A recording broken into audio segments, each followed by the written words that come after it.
সকলকে অসংখ্য ধন্যবাদ।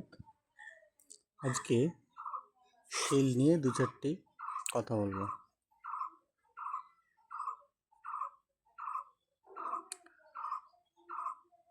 জীবজগতের তথা জীবের গঠনগত এবং কার্যগত একক হলো কোষ বা sell.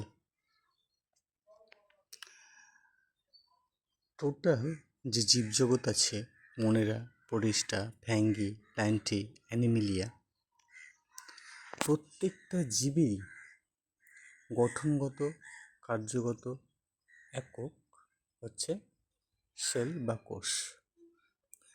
Cell is the structural functional unit of the body.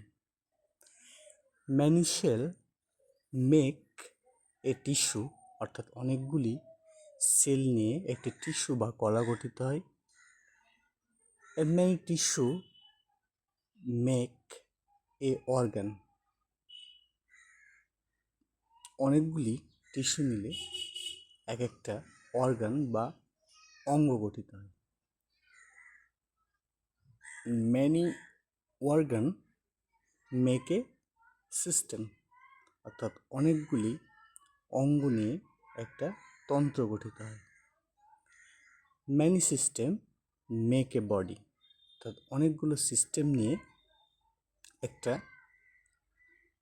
Body তৈরি হয় বা শরীর তৈরি।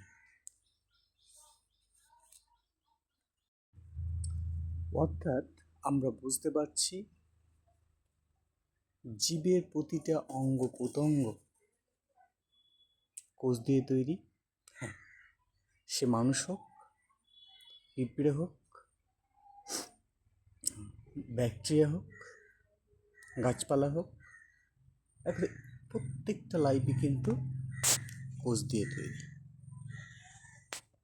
তাহলে কোষের মধ্যে কিছু পার্থক্য দেখা যায়, যেমন উদ্ভিদ কোষ থেকে প্রাণী কোষের মধ্যে কিছুটা পার্থক্য দেখা যায়, ব্যাকটেরিয়া কোষ থেকে ছত্রাক কোষের মধ্যে কিছু পার্থক্য দেখা যায়, এমনকি একটা শরীরের মধ্যে কোষের ভ্যারাইটিস দেখা যায়, পার্থক্য দেখা যায়।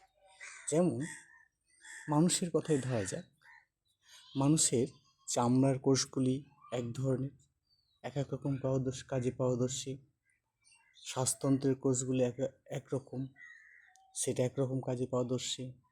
হার্টের কোষগুলো একরকম কাজে পারদর্শী, নার্ভের কোষগুলো একরকম কাজে পারদর্শী, কিডনির কোষগুলো একরকম কাজে পারদর্শী, নখের কোষগুলো একরকম কাজে পারদর্শী,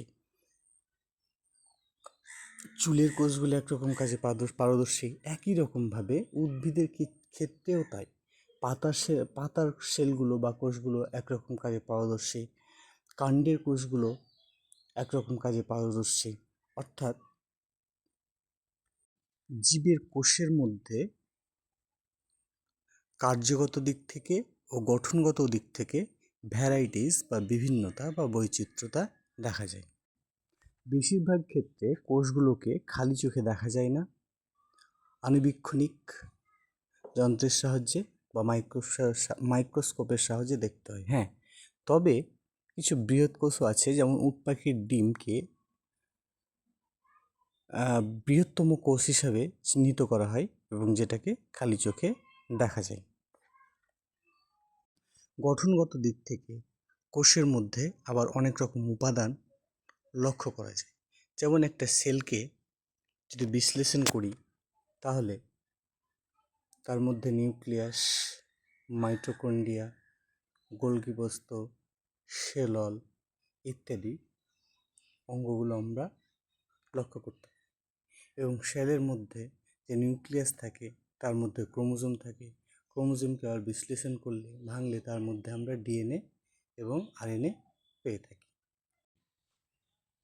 সর্বোপরি পরিবেশের জীবগুলোকে সঠিকভাবে জানতে হলে এবং পরিবেশের ইম্প্যাক্ট একটা জীবগুলোর উপর কীরকম পড়ে তা জানতে হলে, পরিবেশের জীবের গঠন, কাজ এবং কোন জীব কীরকম পরিবেশে খাপ খাওয়াতে পারে, তার জন্য আমাদের সেল সম্পর্কেও একটা ধারণা থাকা প্রয়োজন।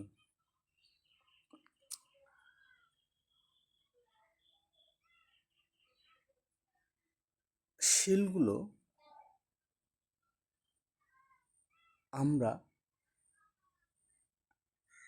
খাদ্য হিসাবেও গ্রহণ করে থাকি। আমরা যা কিছু খাই তা এক প্রকার সেলই খাই। আমরা যে মাংস খাই তা অন টাইপ অফ সেল, আমরা যে ভাত খাই সেটাও একরকম সেল, আমরা যে দানা শস্য খাই সেটাও একরকম সেল, আমরা যে শাক সবজি খাই সেটাও একরকম সেল। অর্থাৎ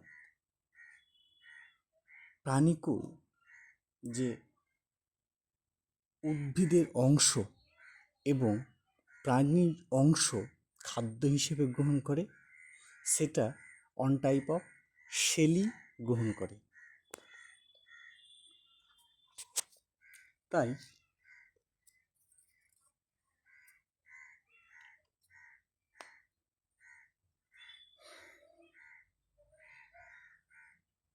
আমরা বলতে পারি সমস্ত প্রাণীকুল পরিবেশ থেকে